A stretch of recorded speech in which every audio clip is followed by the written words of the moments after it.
What office rule made you say you gotta be kidding me? I used to work for a large consumer products company. I was required to take 3 two-week trips per year to different European countries. On one trip, after business dinners for an entire week, I decided that I just wanted pizza and beer for dinner. This cost under $10, which I paid for in cash and put on my expense report. I received a tersely worded memo requesting that I don't put cash receipts on an expense report. Only use the corporate credit card. On a subsequent trip, once again, I wanted a simple, cheap meal, again under $10, which had to be paid for in cash. Once again I put it on my expense report. This time I got called down to personnel. I met with someone who angrily spoke to me about my $10 cash receipt. I tried to explain that this meal was cheap and that any place that I ate with a credit card would be much more expensive. At that point she became hostile and said, "This is not your first offense. I'm putting you on the list." I said, "Fine, put me on the list," and returned to my desk. 30 minutes later my boss came to see me. He said, "Jeff, this is the stupidest conversation that we are ever going to have. You've been put on the list. Whatever it is that you did to get put on the list, don't do it again. These people love to get people fired and they have the power to do it." I explained about the $10 meal versus the expensive restaurant meal. He told me that if I wanted to do that, just leave it off my expense report.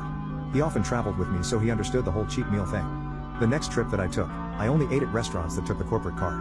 I didn't have many meals that cost under $100 and I had some that cost more. That was all fine with personnel. No cash receipts was okay with them regardless of how much my meals cost. When I wanted pizza and beer, I had the hotel get them for me at a cost of over $50. It was on the corporate card, so it was still fine.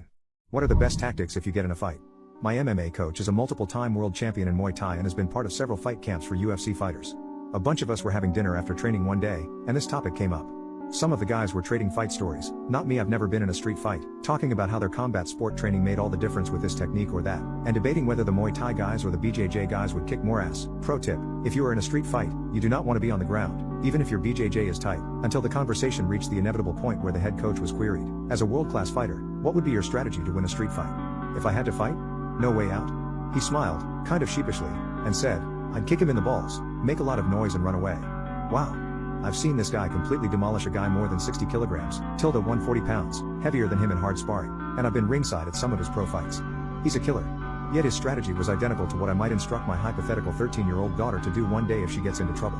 No spinning elbows, no improvised weapons, no dramatic throws through windows, simply use one efficient move to give yourself an opening to escape, draw the attention of bystanders and remove yourself from the situation. You're not trying to win, you're trying to survive. After reflecting for a moment, my coach added a corollary, "Just to be clear, if I could get away with just running away, then that's what I'd do. If I'm misunderstood and you want to learn how to win fights, then the best tactic you can use is to keep it in the ring, where there is a referee and a rule set to keep you safe, and judges to tell you whether or not you actually won. Once you've mastered that, we can talk about what to do next." What was the stupidest thing someone has called the police on you for? Not me, but my best friend. This was probably about a month ago. She was on the way home from the store with her 2 kids in the car. She was pulling up to a red light when a guy pulled out from the shopping center, right in front of her, cutting her off. She thought, okay, no big deal, people out by where she lives don't really drive with caution. Well, the red light turns green and the guy who cut her off just sits there. What did someone say to you that instantly made you realize their life was in danger? I have a female fiend that was once in a relationship with a guy that when he began to drink he would start pushing her around and slapping her and abusing her physically and verbally. She finally left him and had her own place to live, but he would still come around her and harass her at different times. One afternoon she called me and said she was going to the store and asked if I needed anything she would pick it up and I could stop by after work and get it. I worked a little late that evening and didn't make it till after 9 p.m. When I got there I noticed her ex-boyfriend's car there. She had seen me pull up to the house and she met me at the door, and when I came in and saw her in the light I could see that she had been slapped in the face and her arms were red and her neck was also red like she had been chalked. I saw her ex sitting on the couch and a friend of his sitting in a chair in the living room with his phone playing a game. I walked right over to her ex and sat down right next to him so close that our arms were touching and said, "Hey buddy, how's it going?" My friend had been telling him to leave for a few hours but he wasn't leaving. She told me that he had broke a mirror at the end of the hall and had slapped her and held her up against a wall and off of her feet by her neck. She said she asked his friend to make him stop and he told her it was none of his business and did nothing. I want to add this before I go on. I was 66 years old when this happened and her ex was I believe 34 or 35 years old. My friend is pacing back and forth and I can see she is scared. She walks into the kitchen and her ex gets up and follows her in, and that's when I could tell by the sound of her voice telling him to stay away from her. Her voice had changed to a high pitch and I could hear panic in it. I'm still sitting on the couch and I tell her ex it's time to leave. He turns and looks at me pointing his finger. He says, "You shut the fuck up." By the time he get the word fuck out of his mouth I'm already hitting him in the face. I had in my mind his buddy was going to jump in and I would be fighting too, but as we traded punches and moved around the kitchen and living room his buddy was gone. We fought for about 15 minutes and I'll admit I had 2 black eyes, my lip was bleeding and had plenty of knots on my head, but so did he. We were the only people in the house by then. He had his arm around my neck and he was standing behind me chalking me, and that is a dangerous place to be. I had been fighting what I call clean up till then. I swung one arm down and hit him between his legs and grabbed his balls and squeezed as hard as I could. He started letting go and I turned and hit him hard in his solar plexus and knocked a little wind out of him. He stepped back and said, stop, I don't want to fight anymore. I said, then leave like she told you to, or we are going to be fighting till you do. I may have lost the fight, but I won the battle. My friend told me months later that he never bothered her anymore. I didn't want to get into that fight, but later thinking about it, I had to ask myself, what kind of man would I be if I had done nothing? I don't think I would be much of a man. What's something that's normal for you, but weird for other people? I'm a big dude, both height and weight wise. Top 1% for all humanity in both of those metrics. I've been roughly this height since I was about 17 years old. I've been this weight since about then, too, minus a 5-year period wherein I was able to lose a lot of it. At any rate, some normal things for big guys like me that you wee ones might not realize include calling ahead to make sure hotels have detachable shower heads, so you can actually take a shower while standing up, rather than kneeling down to wash your hair. Being disgusted by what is on the top shelves of grocery stores. Lots of dust and empty wrappers up there. Having to back up a few steps to see what's on the bottom shelves at stores. Being asked to get things from high places for people. Ducking to get on the subway and some buses.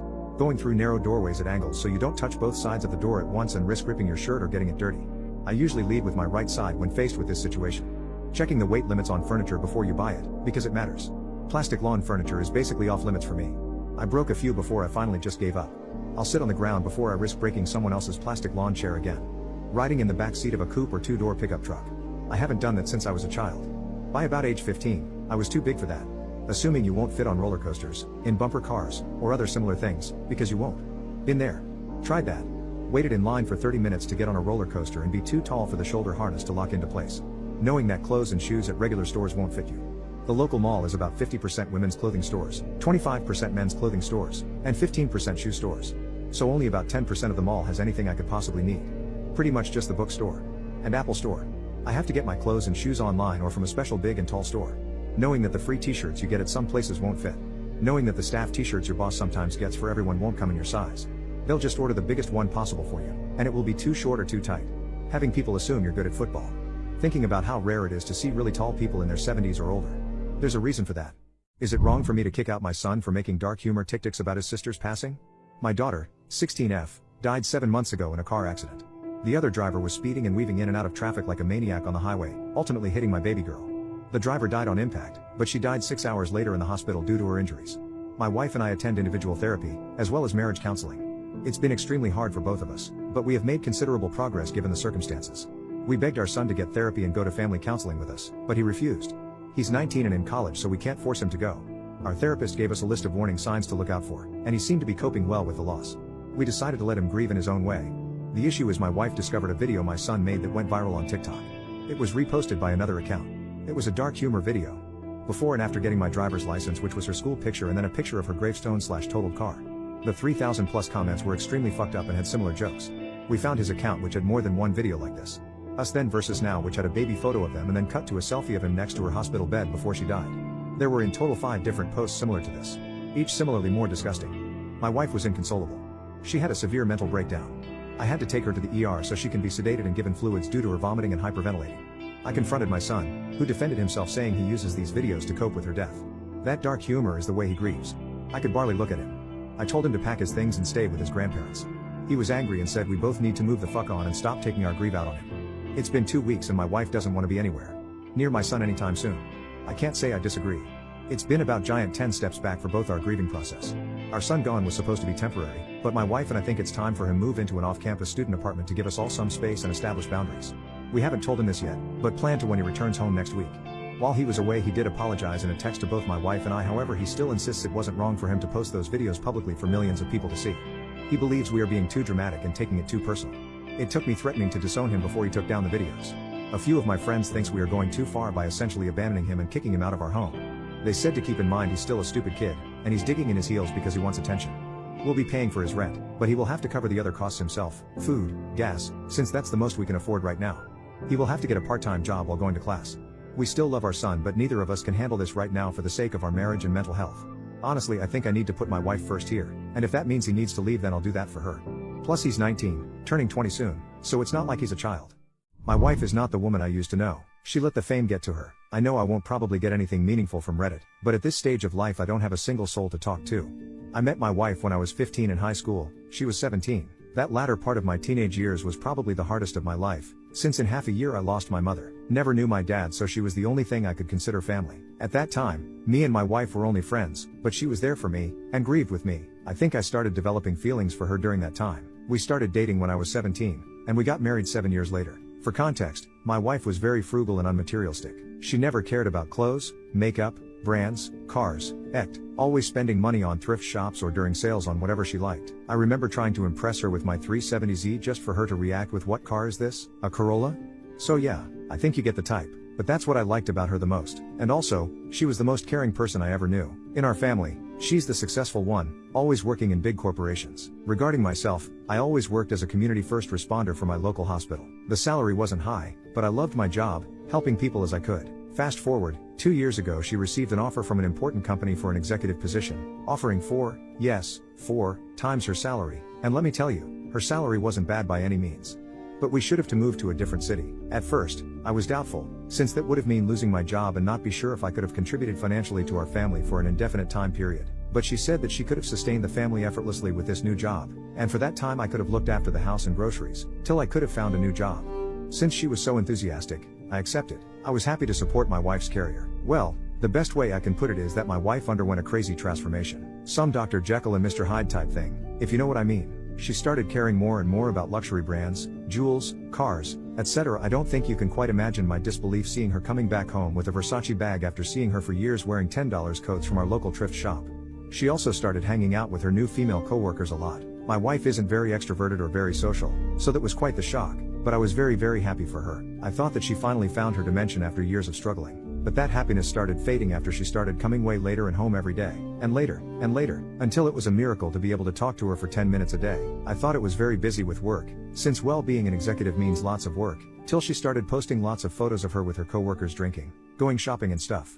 The fun part is, she never finds time to reply to my text, but she always has a minute to post photos. And when she replies, she says that she's working. She also literally stopped saying things to me. I'll get her. Have you ever experienced your wife/husband going to work with an Audi A3 and then coming back home with a Porsche Macan GTS? Well, I did, and let me tell you, it's no fun. I confronted her on if it was a business-issued car, which it isn't, then on why she spent so much money on a car when she didn't care not even a little about cars.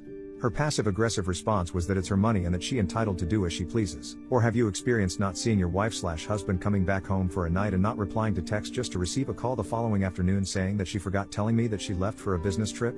Well, I hope you haven't. But the worst is when she invited me for lunch with her coworkers. I was very happy because that was the first time we were doing something together in months, and I thought that what I've experienced before was only a phase and that it was all ended. My wife left first because she had work to do, so I dressed up nicely and left 2 hours after to the scheduled restaurant. For context, I sold years before my 370Z because I didn't need a sports car no more, so my daily driver is a very frugal Renault Clio.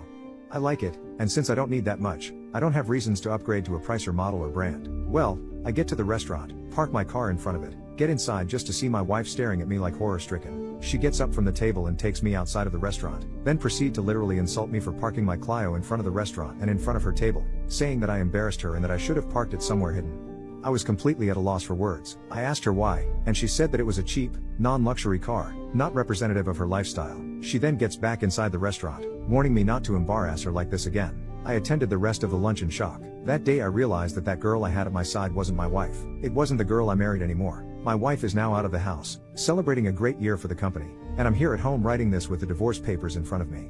I don't think I can handle this situation anymore. I tried lots and lots of time to talk to her, to tell her how I feel, to tell her that she changed, that she's not the same woman I knew. But she just doesn't listen. She always says that she has no time and that she needs to work, or she tries to minimize the situation saying that it's not true and that she never changed.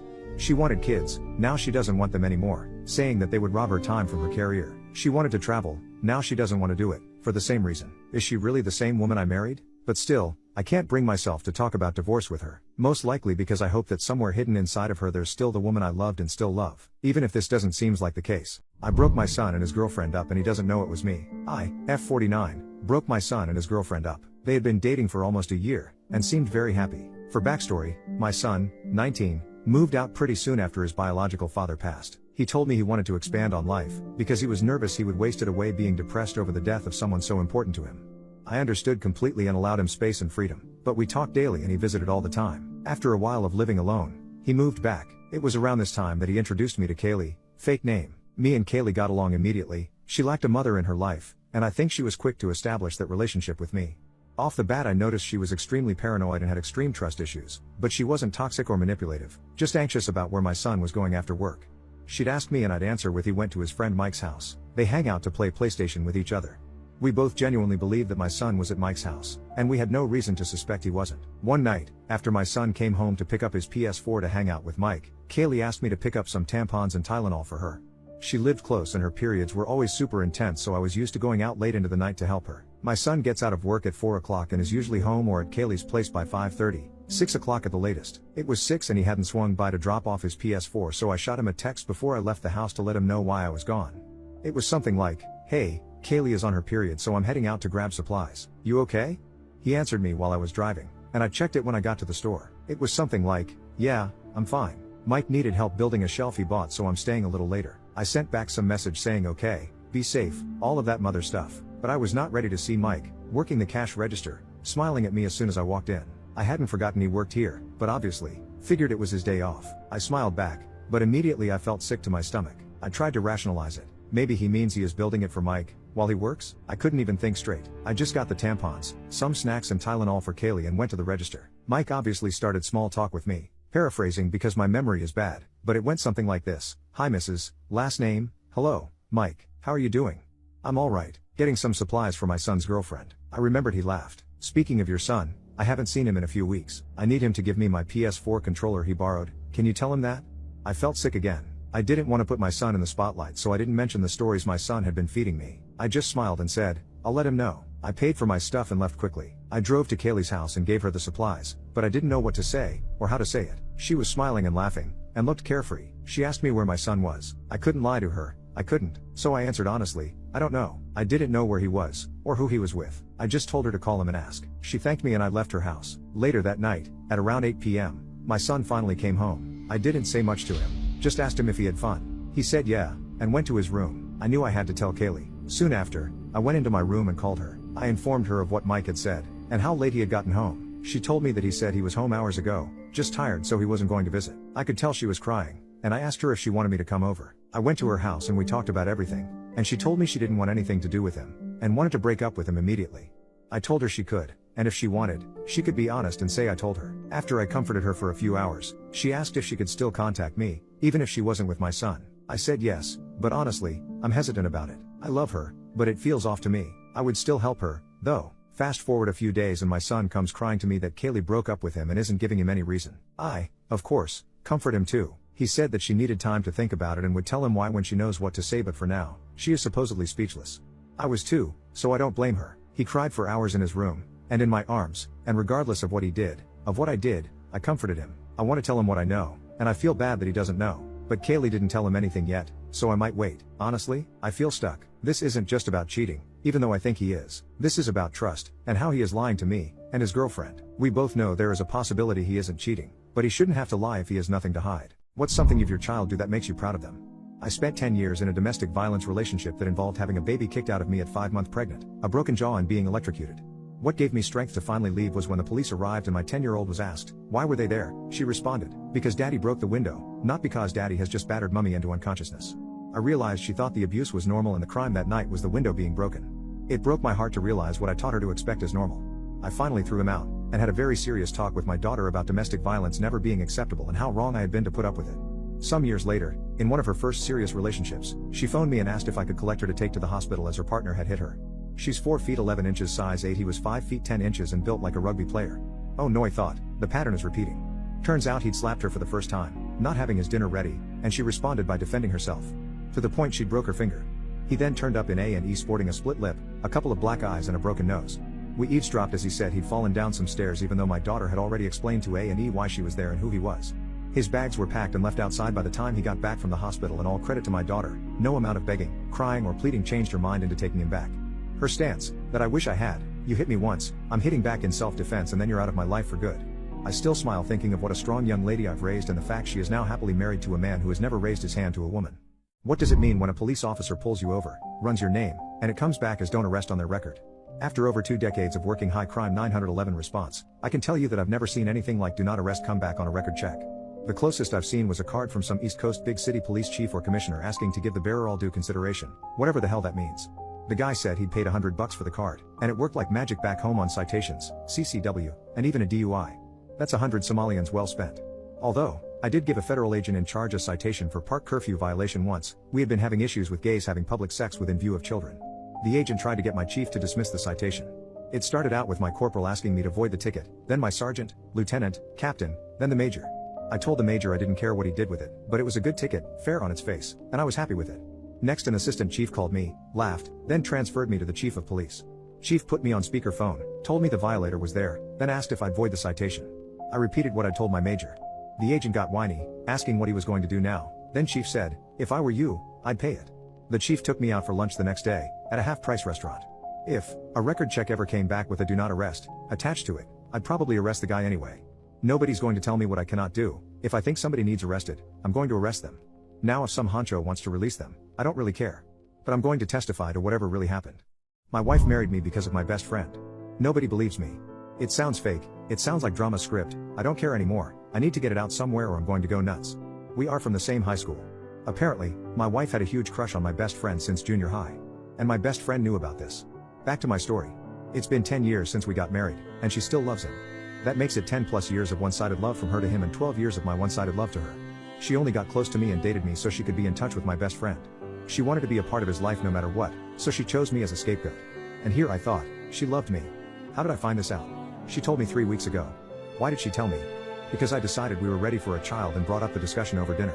She told me she could make love with me, she could marry me, and even act like she loved me and obviously did a pretty damn good job at it, but she can't bear to give birth to a child that is mine and not his. She can't give birth to a child who looks like me and not him. So she can't have my child. Then she left me. That day. She didn't even say sorry. Not that it will make it any better, but she did say she did her best. Did her best. And this is what it is. That's the end of the story. I have no more to tell. She just left and is not picking up my calls, emails, texts, or whatever way of contacting her. I haven't reached out to my best friend either. I know they are not together. Actually, maybe I'll be happy for her if she does end up with him at this point. And here I am, not even feeling anything, and I'm not sure if this is normal. This feels like a whole big play. I'm not even sure if I even put this right in text. I'm sorry. This is a mess. Finale. My wife married me because of my best friend. Things took a turn in a big way during that couple months. Some kind people sent messages asking me how I was doing, and what was happening. I couldn't answer any of it because I was too devastated to answer. So here is my update. To make things short, my wife died, and I am a widower. You may say what the hell after reading this, but she died, and it was a suicide. We met shortly after the email she sent me. Believe it or not, it wasn't pretty. I thought I could keep myself together, but I ended up being hideous. Never have I cried so much in my life, and never have I been so used in my life. I honestly, sincerely, deeply felt the meaning of betrayal. My conversation with her was basically a repeated routine of why did you do this to me, how could you do this to me, why did you marry me and why now you have chosen to reveal this to me. She didn't really give a clear answers to my questions. She was mostly quiet, and she only gave answers that made me even more emotional. One thing I do remember her saying was I'm sorry. After some more of meaningless conversations, I said I wanted a divorce. Not loving me was one thing but to deceive me for a decade is another. She agreed to it. Since we needed a year of separation before marriage, we got separated and that was it. I told her to sincerely F off, and never show herself in front of me ever again. And she died. A week after she left, I got a phone call from my mother-in-law alerting me that she died. She took a pill and didn't wake up again. She didn't leave any note or any messages to anyone. She just left for good and that was all. Funeral took place, but I couldn't go.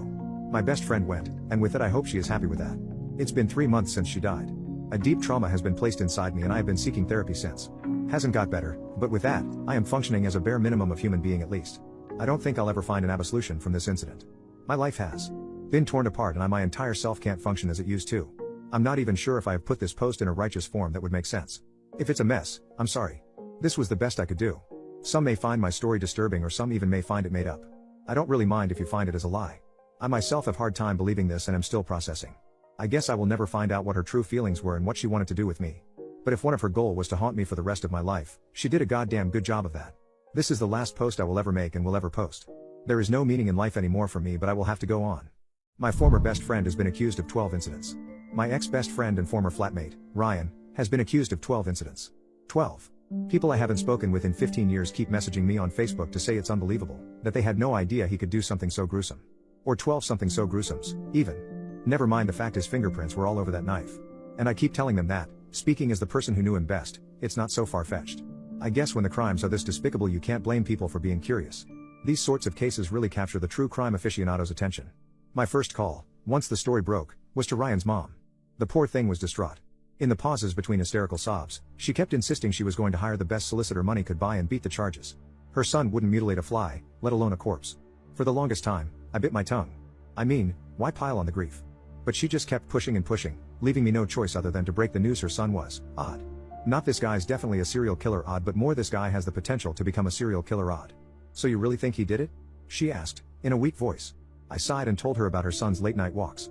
The detectives were really interested in those. At the station, I explained how long after dark, I'd sometimes hear Ryan tiptoe down the hall and slip out the front door, quietly. Several of the victims' skulls were found wrapped in newspaper which, coupled with the reconstructive work plastic surgeons were able to do, meant the authorities painted a pretty clear picture of how and when the crime shook out. That meant when I said, yeah, I think I remember the door creaking open that night. And come to think of it, there was a load of fresh dirt on the welcome mat the next morning. They practically ran to press charges. Ryan's mom didn't reply for a long time. Then, finally, she said, so, you really think he might have ended them? Swallowing a lump, I said, I do. With that, she hung up. I wanted to call her straight back, to tell her I was wrong before, that her son was the friendliest, most caring person I'd ever met. That he was the kind of genuine soul who'd stumble across a discarded knife in our flat's communal car park and go out of his way to dispose of the deadly blade, so that the neighborhood kids didn't find it and hurt themselves. But I couldn't. Because if I did, and he somehow beat the charges, then the authorities might have started searching for the real killer. And then I'd be in trouble. Have you ever seen something in a restaurant that caused you to leave in disgust? My wife and I were out to eat with some friends. We were having a good time and enjoying ourselves when all of a sudden this horrific smell wafted towards us.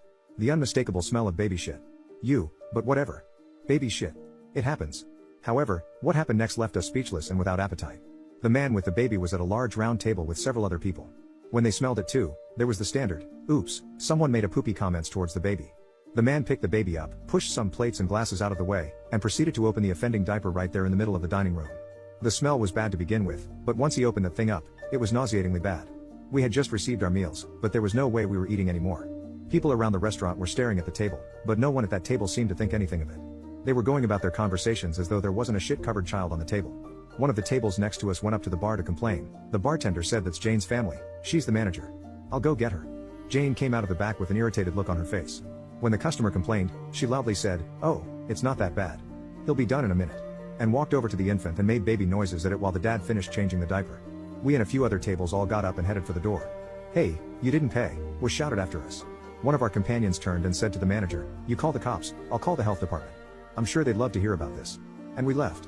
I used to really like that restaurant, now I can't even drive past it without gagging a little. Seriously, how can people be so effing disgusting? Who was the most frightening child you've ever met, that you have no doubt would grow up to be a dangerous adult? Quite a few years ago, I agreed to babysit for a friend. She had a few kids and I had an infant son I brought with me. On the second day, one of her sons, about 9 at the time, grabbed his younger brother and faced me down loudly yelling they were not going to school that day. I was sitting on the couch nursing my son under a blanket. I calmly told the little protester that indeed yes, he was going to school and they had better get going to the bus stop. He grabbed his brother and dragged him out of my sight. I assumed they were getting their things to catch the bus.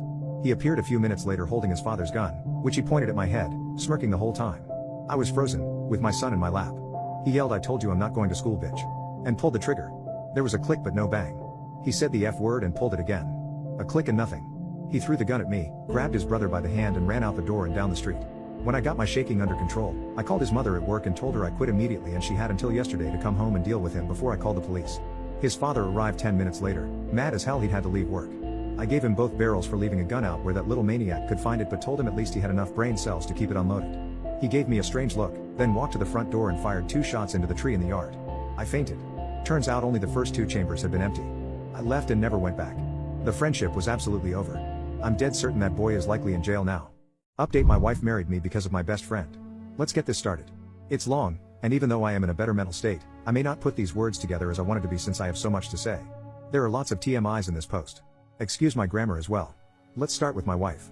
Or what kind of a person she was first. My wife, for one, is a good person. Or was a good person. At least the person who I was with would be viewed as a good person from a social perspective. I'm not saying this to protect her. I'm giving you an idea of how people would view her in general if you knew her. She can't pass by homeless people without giving them anything out of her purse. She can't let a friend be sad and would do anything she can to comfort them. She is full of emotions, empathy, sympathy, love and etc. She volunteers every weekend for seniors and homeless people. Many more can be listed, but you get my point. She was pretty attractive, too. That's why I fell in love with her. She was a charming, smart, and kind person. A dream girl. I wouldn't have asked for anyone else. We were all friends as I have mentioned, and when she showed interest in me, I also eventually grew feelings for her pretty quick. Why would I hesitate? Like I said, she was like a dream girl to a man, at least to me. For all I know, I was her first guy. She didn't ever sleep with another guy, and that I know for sure. Her family was strict, and she lived with them until marriage, so I wouldn't say she really had a chance to get physical with someone. So, yes, I'm her first guy. I wouldn't in a million years would suspect that all those times together were a lie. Well, she did a goddamn good job at keeping that dirty secret of hers. I was devoted to making this woman happy. I would have died to save this woman if I had to. I loved her to the core, every inch of her. I did everything to make her happy. That's why it hurts so much right now being betrayed. Or was it really a betrayal if she never loved me in first place? Because I sincerely thought she loved me. I mean, how would anyone pretend to ask for a kiss, hug, and affection to someone for 10 plus years if they never loved them? Would you really want to cuddle up with a man who you never loved? Would you really want to share the same bed with a man who you never loved? Would you really want to hold someone's hand you never really loved? Would you really want to legally be married to a man who you never loved? Can you really look into their eyes and say you love them with someone you never loved? For real? For over a decade? Really? Can someone be this good at acting? Wouldn't there have been at least tiniest inch of me in her heart, reserved with feelings? Did she really? I mean, really? Never loved me? Even once? For real? Not even. What happens when a bar serves a person who's not of age? I used a subtle and clever technique. I asked for ID. See, people who are underage very often don't happen to have their ID on them. They left it in the car. They left it in their other pants. Their wallet was stolen. It's amazing how many different things happen to their ID. Now, here's the thing. Sometimes a person who isn't underage doesn't have their ID on them. It does happen. But if you can't produce your ID, I'm not required to serve you. In fact, arguably, once I've asked, I have to assume you are underage. Anyway, there's a second line of defense. If you produced an ID, I looked at the date of birth. I had one of those page-a-day calendars from the ABC which told me the cutoff date for that day taped to a post next to my workstation. If you were born after that date, you were underage. On 2 occasions, I had someone come up to the bar and place an order. I ID'd them. They tried to beg off. I held firm and refused to serve them without an ID. And then they produced their ID, which was in a nice case with a badge. They were there with the ABC checking up on compliance, and wanted to thank me for my work, and asked to see my manager. Serve someone underage, you can get a $5,000 fine, and the venue can lose its license. Refuse to serve someone who is of age but can't produce ID? The company loses a few bucks, the price of the beer they would have purchased, and you maybe lose a tip, probably not. People who don't know to carry an ID don't tend to be tippers, and maybe you get a bonus from management. My husband is obsessed with the crack in our living room wall.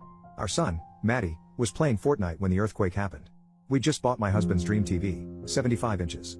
As our house shook, and the walls buckled, the TV toppled over, hitting Matty in the head. My son was the reason I got out of bed for 6 years. Now he's gone. I really needed my husband, Lewis. I wanted him to go with me to grief counseling. But I can't get him to leave the house.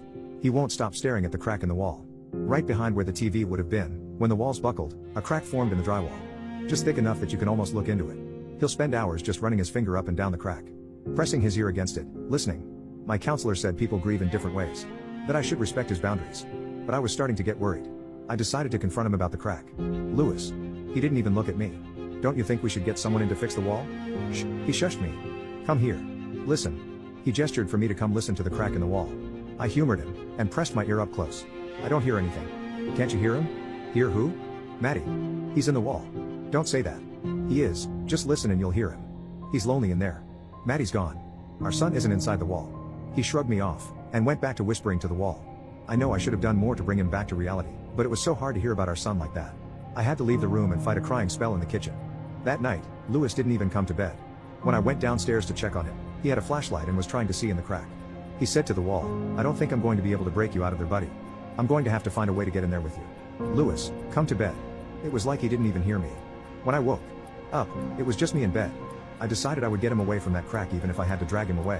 When I came down the stairs, I saw him hanging from the banister. He'd tied the TV's power cord around his neck and hung himself. I couldn't breathe. My heart felt like it was going to explode. That's when I heard it. Faint and distant. Mom. Mom. It was coming from the crack. I got close and pressed my ear right to the crack. Mom. I miss you, Mom. Won't you join Dad and me in here? Terminal cancer is the best thing to ever happen to my wife. My wife and I got married when we were seniors in high school. The first time we were dumb enough to do it, she got pregnant. Where I come from, when you get a girl pregnant, you man up, marry her, and raise the child together. So, that's exactly what we did. Raising our daughter was hell. We were too young to be parents. But we stuck with it, and grew to despise each other in the process. The only reason we didn't divorce is because of our daughter.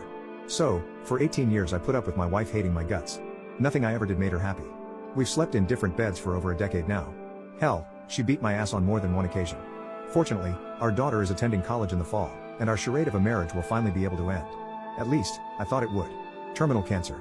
After discovering a lump in her armpit, my wife went in for a screening. 6 months. A couple of years if we start fighting this aggressively. That night, my wife bawled her eyes out in my arms. We were sitting on her bed, and all our thoughts of divorce vanished. We should get some rest, I said. You've got chemo in the morning. I got up to go to my bed, but my wife stopped me. Can you sleep in here with me tonight? I had never seen this side of my wife before. She was vulnerable. She needed me. I loved it. I began taking care of my wife. She was always painfully weak from the chemotherapy, halfway between life and death. I reduced my hours at work, cooked and cleaned, and I was always there to comfort her. In return, she was kind, and she was never kind. She told me every day how much she loved me, how fortunate she was to have a husband like me. Tonight, I stood patiently outside her bathroom while she dry heaved, in case she needed me. Her phone started ringing on our bedside table, and she asked if I could answer it. It was her oncologist. Hello? Is Miss Carlson available?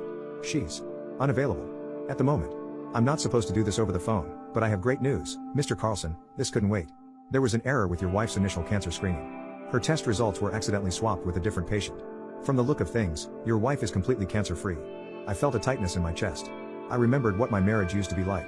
With all due respect, doctor, we're going to have to get a second opinion. Did you hear me? Your wife's going to live. I hung up the phone, and heard a flush from the bathroom. Who was that? Nobody. A spam call. I tucked her phone into my pocket.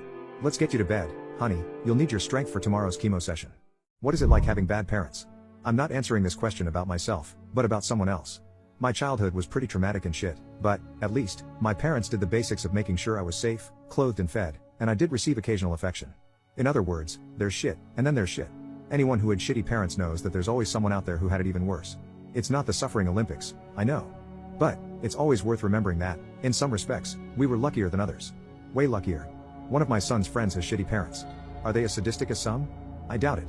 But, I think they still qualify as people who should have been forcibly sterilized. I hate atrocious parents. No exaggeration. I truly despise them. In my soul, I'm a champion for the vulnerable. To me, there are no excuses. It's one thing to be imperfect and not have all the right answers as a parent, or to make mistakes. But, it's an altogether different thing to be unloving, uncaring, neglectful, spiteful, sadistic or abusive. Especially if that parent him or herself knows firsthand what abuse and neglect in childhood feels like. Getting back to this kid. He's sweet. I've always got along with him. He's always been lovely with me. Anytime he has stayed over, he cleans up before I wake up the next morning. He empties my dishwasher and loads it back up. He is a kid doing his best. That's what I see when I'm with him. But, his divorced parents? Christ almighty. No end of dysfunction.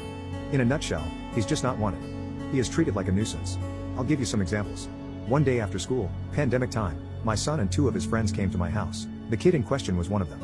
They announced that they'd all tested positive for COVID. I work from home, so I decided that the best thing for their parents would be if these kids all stay with me at mine for the 10-day quarantine time. I didn't want their parents to have to miss work due to COVID.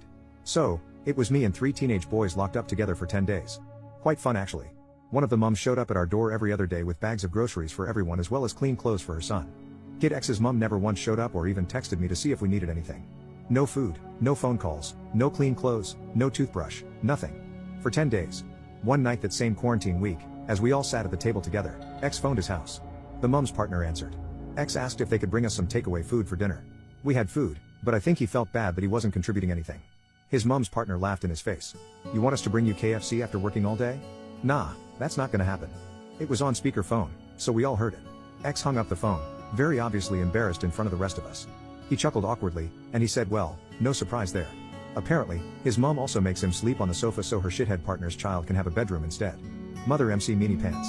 Another time, X and a few of my son's friends were round mine. By chance, X's dad texted to say he's in the area and would X like to meet up. X had not seen his dad for a year. Dad has a new wife and stepkids, you see. So, he meets up with his dad, and the rest of us are present. We're all chatting. I kept looking at father and son, thinking how sad it was they hadn't seen each other for a year. It was sweet to see them catching up. The father mentioned that he'd be going in for an operation in a few weeks' time, and that he'd need to recuperate at home, but he'd have no one helping look after him because his new wife and stepchildren would be busy with work and school and whatnot. X excitedly offered to come stay with his dad for a few weeks to help look after him. He was so keen, it was so sweet. His dad emphatically shut that shit down. No. No way. Why not? Asked X. I don't mind. I can help you with whatever you need.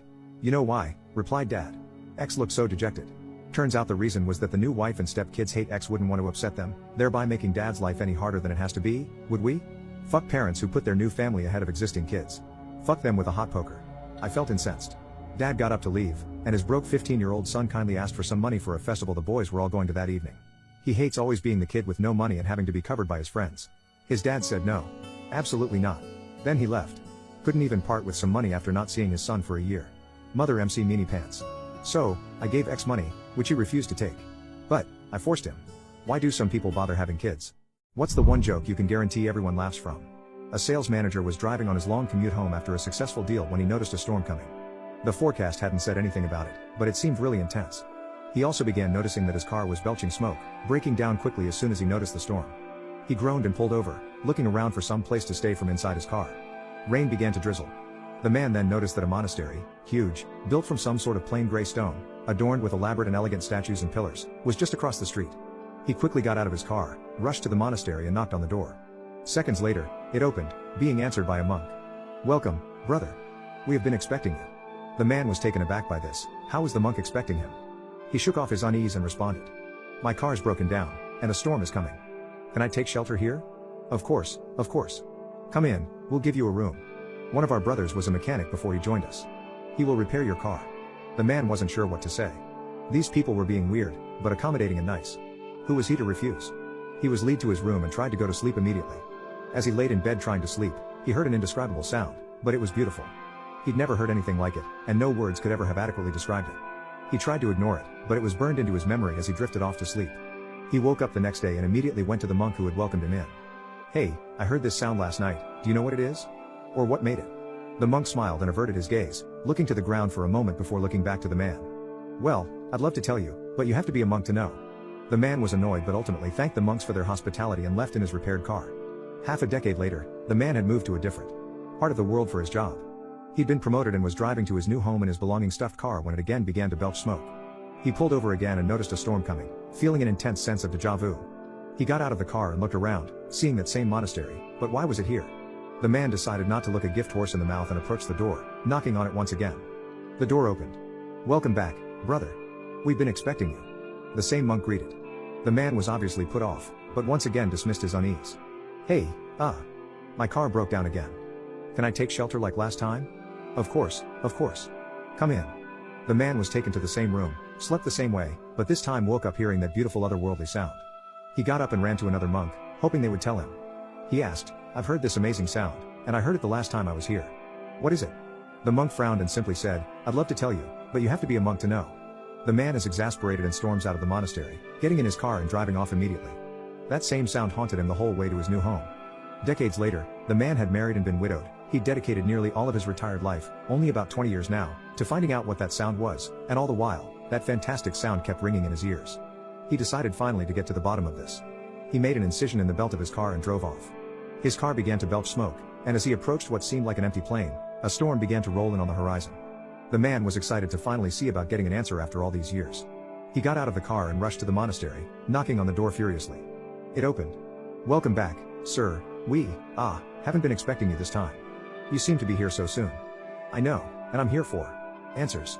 What's that sound I've been hearing for all these decades? I must know." "Again, sir, I'd love to tell you, but you have to be a monk to know." The man sighed and scowled. "All right, what do I have to do to become a monk?" "Well, all you have to do is count every blade of grass in the land and every grain of sand on the beaches. Then you will be a monk." The man grimaces and nods. "I'll do it. Anything to figure out what that sound is. Can you fix my car?" "Of course." Years passed as the man traveled the world, counting each and every blade of grass and grain of sand he came across, careful to be as correct as he could.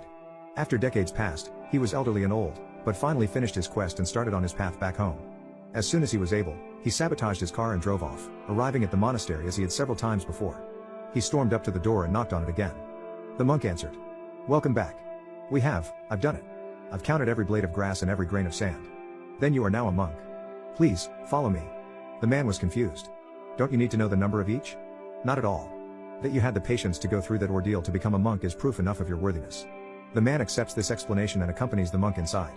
The monk directs him to a spiral staircase that he'd never seen before, and the two embark down it. Down, deeper and deeper into the bowels of the monastery they went, the monk lighting candles along the walls of the staircase as they went to light their way. It was cramped, and the dank smell of the air tried the man's patience, but they continued on for what felt like hours until they reached the bottom. They were met by a beautiful, ornate door of solid gold, adorned by rubies and diamonds. The monk turns to the man after a few seconds pass, and speaks. Behind this door is the source of the sound. He takes out a keyring from his robe, finds a golden key, and puts it into the lock, turning it ever so slowly and opening the door as slowly. The man's eyes widened in surprise as it was revealed that behind the door was another door. This one was far simpler, made of silver and only having a few simple designs engraved into it. The man frowns in confusion and turns to the monk. "I'm assuming that this door isn't the source of the sound?" The monk smiles and chuckles looking at the door. Patience, he instructed. "The answer you seek is behind this door." He pulled another key from the keyring, one of pure silver, and put it into the door, turning it slowly, listening for the click of the door unlocking before slowly opening it to reveal another door, one of rusted iron, crudely made. The monk took out an old rusty key and put it into the door, unlocking it, opening it to reveal yet another door. The man tried not to gag as he realized that it was made out of rotting meat. The monk nodded in acknowledgement of the man's disgust and took another key, crudely fashioned out of bone, and sank it into what little of the meat was left that hadn't rotted away yet. The door opened slowly to reveal an average-looking wooden door. The man turned to the monk, perturbed and still holding his nose. "This is ridiculous. We've been going for hours to this source. How long away is it?" "Behind this door." The monk answered with a smile as he took out an average-looking key and put it into the door, opening it to reveal a door that seemed almost like it was from the future, made of metal with alien-looking script on its frame, and a panel for a handprint on it.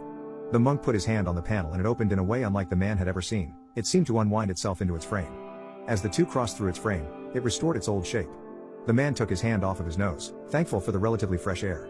The two walked through a dark empty corridor for what felt like hours in silence, and the man began to think on his journey. It was not a consistent one, but he knew he was old, and the adventure was almost done. His mind rushed with the different ideas of what he could do with his life when he finally figured out what that beautiful sound was, or at least its source. He eventually settled on staying with this monastery. He was a monk now. It was an intrinsic part of him. The two eventually approached a golden door identical to the one that they had first opened, and the monk turned to the man. "The answer to the question you have been seeking for the past several decades lies behind this door. But I must warn you first. This will change everything for you. You will never see anything the same way again. Your perception of me, our brotherhood, the world, the universe and even of yourself will change irrevocably when this door is opened. You still have the chance to turn back. Are you sure that you want to see this?" The man nodded. "I have been searching for the answer for a large portion of my life. I am old and weary, but I know my purpose in life and the answer to every question I've ever had unanswered is behind this door. I must see it. Please, open the door." The monk solemnly nodded in response and took out a key of pure diamond, put into the keyhole, unlocked it slowly, and opened the door. "And I'd love to tell you what's inside, but you have to be a monk to know. People who chug bleach, how did you survive? My mother deliberately poured bleach in 4 glasses before calling and telling the police my father threatened to kill us all by forcing it down our throats. When I was around 10 my mother started bringing this man home when my father was at work. She used to tell me that he was fixing something in her room and that I could not enter the room for safety reasons. At this time, my parents were still together so it was obvious that she was cheating on my dad behind his back. As a 10-year-old with no idea what cheating was and no clue that my mother could stoop so low, I assumed she was telling the truth and went with it. One night while I was brushing my teeth, my mother told me she was going to go see the man and that she will be back by morning. I went to my room where my father was waiting to massage my legs. He used to do that every night before bed since we were babies, and after a while we heard the garage door open making my father jump to his feet and run downstairs. He called her several times, then told me to look after my sisters while he goes and looks around the block. Just after he left, my mother returned in panic, and when she saw that my father was not home she ran inside and filled 4 glasses with bleach and set them on the table. She then phoned the police and told them that he threatened to take my children and my lives by feeding us bleach. She then took us all and locked us in a car waiting for the police to arrive. When my father returned, she told him that she was finally free and that he had no control over her anymore. He started to cry, which made my heart hurt. Even now my heart aches. When the police arrived they arrested my dad immediately, and because of new laws for violence against women, they believed every word she said and we children were simply brainwashed. It was almost a year before we saw our dad again, and when we did my baby sister did not recognize him. My father, the best father alive, has quite literally coped with true evil for 10 long years and is now remarried with another woman and is living happily. My siblings and I now live with him as well after a long court battle against my mother. What did your boss say to you during a meeting that resulted in you immediately resigning? When I was younger, I was the assistant manager of a Pizza Hut. I was moved to this particular store with the expectation that the store manager who was there had set me up to become the next store manager. When he resigned I was passed over for a 23-year-old nobody with no experience or work ethic. He worked 25 hours a week and had me do most of his duties on top of my own. He would often show up in the middle of dinner rush with his posse, ask how things were, I would tell him it was terrible and we needed help, he'd see that we did, and say things like sounds good and walk out. Week after week people in my store were getting overworked and burned out. I constantly hounded my area manager to let me hire people, often being turned down. He would even turn down temporarily allowing neighboring stores to send their workers to my store to keep up with demand. So week after week we would have at least one person quit. Even when I was allowed to hire one person, that person would freak out on day one because of the workload pushed upon all of us. They would typically last one day, maybe a week, before quitting. One day we were told we were having a store meeting with the area manager so I typed up my resignation letter preemptively and attended. We were told how terrible our customer service scores were, mostly hold time issues or delivery time issues because we couldn't keep enough people to staff the whole store, so delivery drivers were cutting and boxing pizzas, answering phones and taking orders, then delivering them, and how we needed to shape up. I spoke up and said we desperately needed more employees and I was waved off again. So I finished my shift that night, put my resignation letter in the fax machine with my end-of-day paperwork, locked the door, and dropped my security key and door keys in the mail slot. The next day I was inundated with phone calls from the store manager and area manager, which I ignored for a few hours. Then I picked up. The area manager begged me to come back and said he'd do anything if I came back. A raise? Sure, whatever you need. 4 more employees? No, You know you're not getting that. Hang up. I never talked to them again. My husband slapped my best friend, 31F, for staring at my breasts. Update. His parents saw everything and said that he had a right to defend his territory. When I followed Amy and found her crying, she asked me what if he does that to you someday. She had an angry red mark on her face from where he had slapped her. I had a baby several months ago and I'm currently breastfeeding, so my former B cups increased to DD. More than a few people have been giving me attention because of them, and my husband has been having sudden bouts of jealousy lately. Amy and I have been joking about my increased breasts. So, to get to the update, first Amy's red mark turned into a horrendous bruise and her side of the face was a little swollen for a few days but has returned to its normal size. I've been massaging her injury and rubbing it with arnica oil. But she's still taking ibuprofen. Seeing her in pain has been painful for me and I've cried a few times while taking care of her wound. And all she cared about is me getting away from my husband. The next day, after I had posted my first post, my husband had come to me and apologized for acting territorial and striking Amy. He realizes that he should have just played along because he knows that our friendship would never cross the platonic friend line, and he'll go to therapy to fix his jealousy periods. I accepted his apology because he's the father of my child. But when we had sex the next few days, I felt nothing. Zero connection. I told him to stop on the third day when he was halfway and he did stop and asked me what was wrong. I told him I was not feeling so good and he just went to sleep. I kept replaying that slap over and over again this past week, and the more time passes, the more I realize that even though he might be a good husband and father, slapping a woman just because she looked at my breasts for too long in a joking way is something I can't forgive him for. I can't continue to live with a man who would do that. I don't even feel love for him anymore, just dead feelings. My baby and I are staying at my parents' place now, and I told my parents everything that has happened, and my father swore that if he was at that table when it happened he would have beat my husband into a bloody pulp. Also, I want to add that my parents weren't at the family celebration, but my other family members were, including my younger sister. They were all in shock and nobody said or did anything. My father is currently getting a lawyer for me and the entire process terrifies me.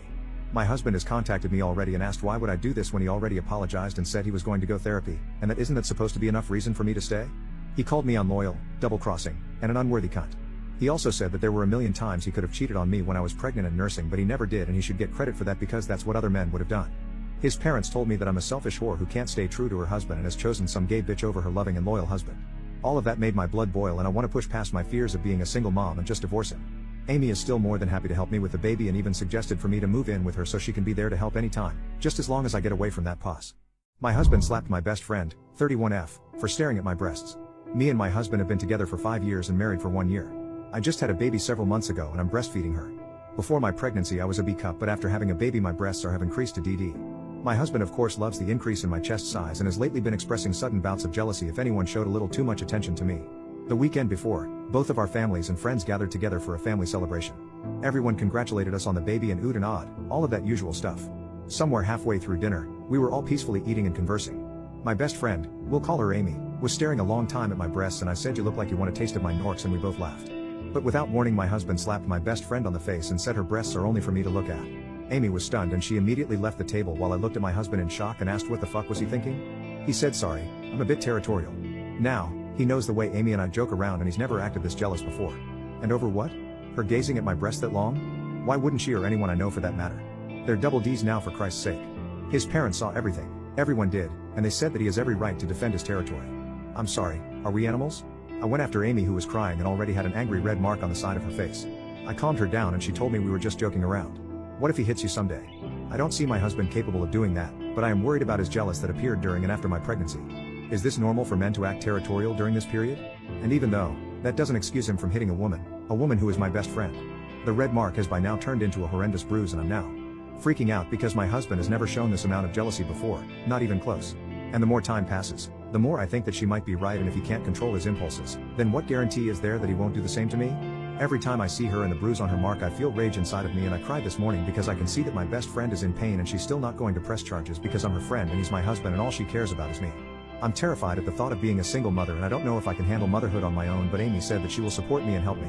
When he hit her, I was in shock, but I had a fleeting thought of hurting him with the knife that was laying in the middle of the table. But I also had the fleeting thought I can't go to jail because I'm a mother. I love my best friend. When we were in college, a guy roofied her drink and I made him instantly regret it. So I do care for my best friend deeply. Go to dot. When did you slap the hell out of a McDonald's worker? So my twin was dating a guy who was, well, a horrible person. He was working front register at a fast food place and put in a regular's order completely wrong. She was a little old lady who wanted a plain hamburger, literally top bun, hamburger patty, bottom bun. When she brought back a fully decked cheeseburger, ketchup, mustard, pickles, onions, he took the sandwich apart right there all without gloves and handed it back to her. She told him she wasn't eating it and wanted a new one, so he went and made the cheeseburger again. Needless to say, She was far from happy at his sarcasm or whatever was going through his head when he thought to do this, and went over exactly how she wanted the sandwich while he kept screwing with her for a few minutes until she'd had enough and asked for the manager. His response was that the manager wasn't there, Dan was there, just on breakout back. It was late enough, it was just the two of them. So she told him she had the store manager's number. While she was getting her phone from her bag, he reached across the counter to try and grab it. She pulled away from him, he came around the counter and backhanded her. She broke a hip when she hit the ground and obviously pressed charges. He was getting loaded in the back of a cop car when my friend and I pulled up, since Dan called him for help closing the store. It was a huge mess. He was high on Adderall, but also wanted to get fired to dodge out of paying child support. Decided jail was just as efficient while screwing with the lady. Apparently, he'd never disclosed that he had a set of twins he had to pay half his wages to, but I guess that's the most the court could do after he pet a girl then tried to take them from her because he was the adult, so financially able to take care of them. Her mom being a lawyer was not considered a factor when he thought all that through, though. What's the main reason us girls keep finding men with red flags?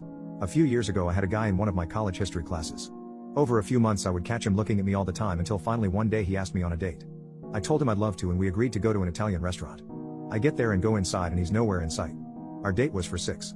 He didn't show up until 6:45. I'm a very punctual person, so this really got under my skin, but he apologized profusely and told me he had gotten out of baseball practice late and came as soon as he could. So, I just let it go and we started talking. He really bragged and stressed to me how he was in the minor leagues and was about to go pro. He was 28 at that time and I'm not too familiar with baseball, but I thought that was a little late in life to be going pro and he didn't look like he had played a sport in years, but whatever, I just listened. And after so long we started talking about what we wanted for our futures, kids, jobs, etc. He told me he wants to get married and play baseball, nothing else. I said no kids? And he said no, this planet is full of rapists and murderers and he refuses to add another rapist or murderer to the world. I just sat there and looked blankly. I said, well, I think the odds of you having a rapist and or murderer as a child is pretty slim, trying to lighten the mood, and he cuts me off and asks if I'm retarded and if I hear what I'm saying. And this man went on a full 40-minute rant about the Roman Empire, mass murderers, Islam, rapists, and crazy conspiracy theories. He would go back and forth between this cool laid-back guy to this crazy the earth is going to burn extremist. So I excused myself to go to the bathroom, found the waitress and personally left her a tip, and then ran to my car and left. When I saw him in class that next week he avoided me. Completely picked up his desk and moved it across the room like a child avoiding. Every time I'd answer a question he always had a rebuttal, even if the answer is a clear-cut answer, or he would elaborate on what I said because I didn't explain it right. After so long he dropped the course and I never saw him again.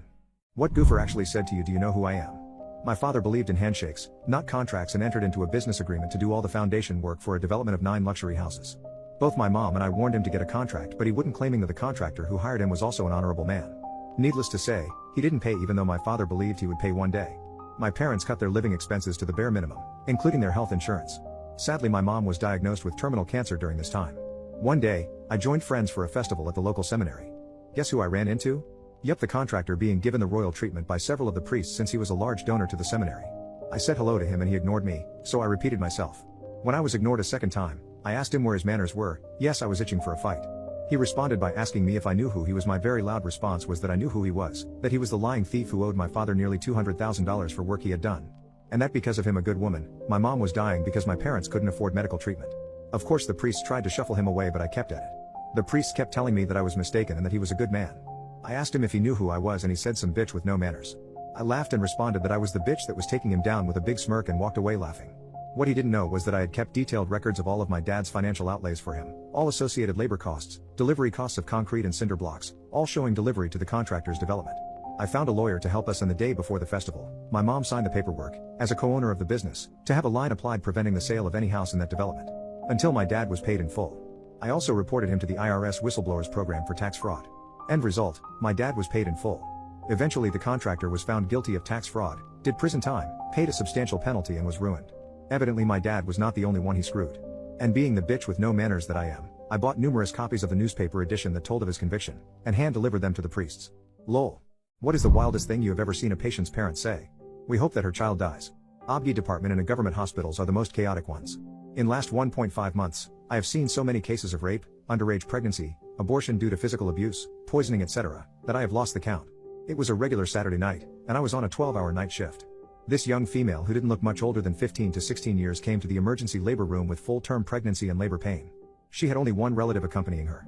While we were taking the history and examining the patient, we sent relative for some documentation.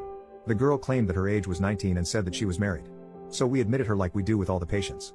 When her mother came, we confirmed the history and found out that everything was lie. The girl was 16-year-old and had an affair with a 50-year-old guy who got her pregnant. This was a very sensitive case. Our residents explained about the whole medical legal procedure and went ahead with the admission. I was sitting on my chair when the patient's mother told me, "We had to hide her from society for 9 months. We are ashamed of what has happened and we can't show our faces to people now. We hope that her child dies." I couldn't react or reply as I felt too numb. Everything that happened was definitely not right, but wishing for someone's death is just cruel. We delivered the child same night and it was a healthy baby boy. I don't know what happened with her and the child or how the family took news of the newborn.